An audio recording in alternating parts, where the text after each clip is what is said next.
आज तक लोगों को नहीं मालूम कि पूजन करने बैठते हैं तो सबसे पहले क्या करते हैं। पर सबसे पहला काम मंदिर में बिना पंडित के सबसे पहला काम कौन सा होता है? तो सबसे पहला काम होता है भगवान को धन्यवाद देना कि आज भी आपने मुझे इस मंदिर में आपका दीदार कराने के लिए, दर्शन कराने के लिए बोला।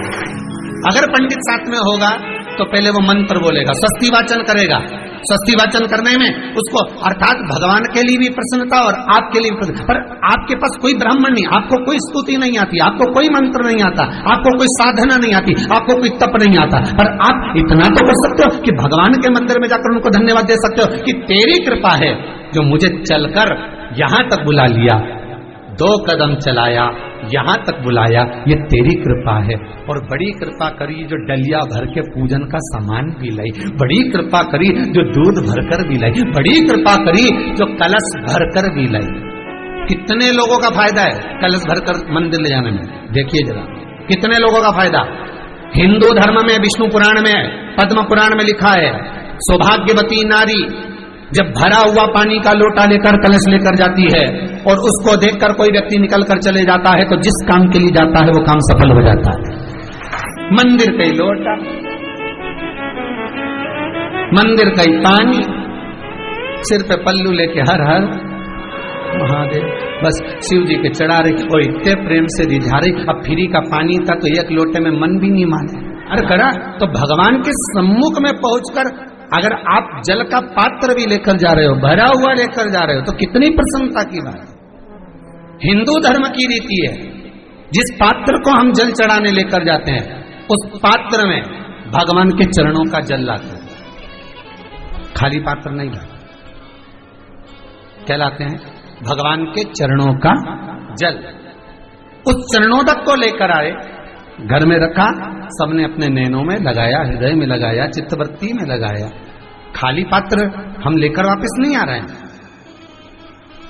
शिव मंदिर में जब जब जाओ, जल चढ़ाने के लिए जाओ, पात्र तुमने शंकर जी को पूरा पानी चढ़ा भी दिया तो शंकर के चरणारविंद का थोड़ा सा जल पात्र में डाल के भले 2 बूंद लाओ, 4 बूंद लाओ, इतना सा लाओ, पर लाओ और उसको पूरे परिवार के नेत्रों में जब लेकर आए हो चरणोदक तो लगाओ। पर खाली पात्र नहीं लेकर आना। खाली पात्र लाने में ध्यान दीजिए, जब आप पूरा जल समर्पित कर देते हैं, जल समर्पित भी पूरा करना है, भगवान को चढ़ा रहे हो तो पूरा समर्पण होना चाहिए, पूर्ण समर्पण। इसलिए शंकर भगवान को अधूरा समर्पण नहीं, इसलिए श्रीफल भी पूर्ण चढ़ता है। शंकर जी के मंदिर में श्रीफल नहीं फूटता, पूर्ण श्रीफल। बेलपत्री भी पूरी, चावल का दाना भी चढ़ेगा तो आखा, फल भी चढ़ेगा तो आखा, फूल भी चढ़ेगा तो आखा। भगवान को कोई चीज खंडित नहीं चढ़ती, शिव जी को जल भी चढ़ेगा तो पूर्ण। जिस जल को चढ़ाने के लिए लेकर गए उसको बचाकर नहीं लाना है शिव मंदिर में से, संपूर्ण भाग। क्योंकि भगवान के चरण की रज जब हमारे घर में प्रवेश करेगी तो हमारा आत्म कल्याण तो स्वतः ही हो जाएगा। शिव करुणा कर ही देंगे। पर कई लोगों की आदत रहती है, और आपने भी गलती करी होगी, गए होगे, चढ़ाकर भी आए होगे, पूरा पानी भी उंडेल कर आए होगे, चढ़ा भी दिया, छोड़ भी आए, पर लेकर नहीं आए होगे। कई लोग गलती कर जाते हैं और फिर बाद में कहते हैं हम तो इतने साल से पूजन कर रहे हैं, भगवान हमारी सुन ही नहीं दिया। तो भगवान के मैं तो तैयार बैठा, पर तू नवा के चली जाए, लेके तो कहीं जाए। तो भगवान थोड़ी ना कहेगा कि तू मेरे पास में आए तो मेरे चरण की रज लेकर जा। भगवान थोड़ी ना कहेगा कि मेरे पास में आकर तू ये लेकर जा।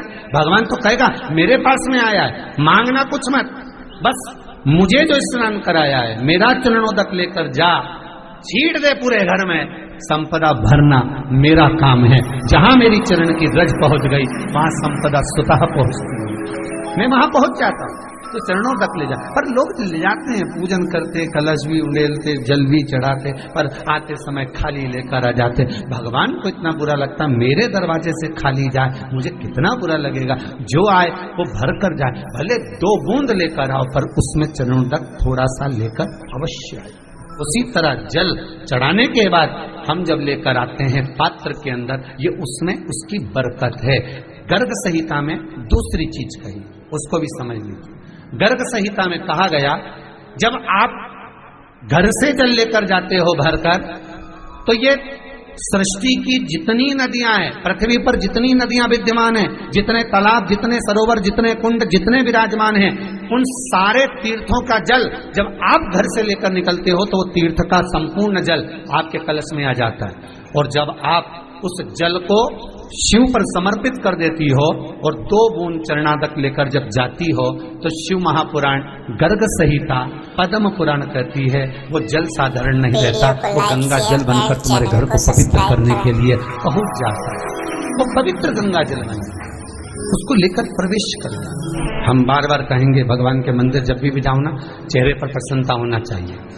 किसी से मिलने जाओ ना, चेहरे पर अगर प्रसन्नता नहीं और ऐसे ही पहुंच गए ना तो वो श्रेष्ठता नहीं मानेंगे। तुम तुम्हारी बहन के घर जाओ, सती मैया जलकर भस्म क्यों हुई? माता सती के भस्म होने का कारण क्या था?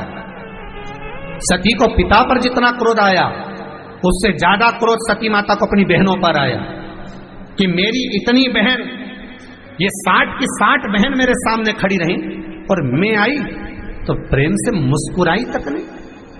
आप किसी के यहाँ जाओ और कोई के यहाँ पहुंचे और जाते से ही आप उस पहुंचे और कहा जी जी राधे राधे, जय श्री कृष्णा, हर हर महादेव, श्री शिवाय नमस्तुभ्यम, ओम नमः शिवाय आपने बोला और उसके चेहरे पर प्रसन्नता नहीं आया तो ऐसे घर में जाने से कोई फायदा है क्या? और आप किसी के यहाँ जा रहे हो तो आपके चेहरे पर भी प्रसन्नता होना चाहिए, सामने वाले को तो हो, आपके भी चेहरे पर भी।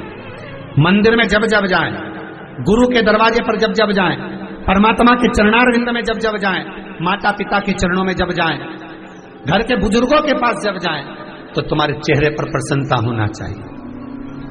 भगवान को भी लगे दुख भले है इसको पर चेहरे पर प्रसन्नता है, इसको अब दुख नहीं देना क्योंकि इतना मुस्कुराकर ये मेरे मंदिर में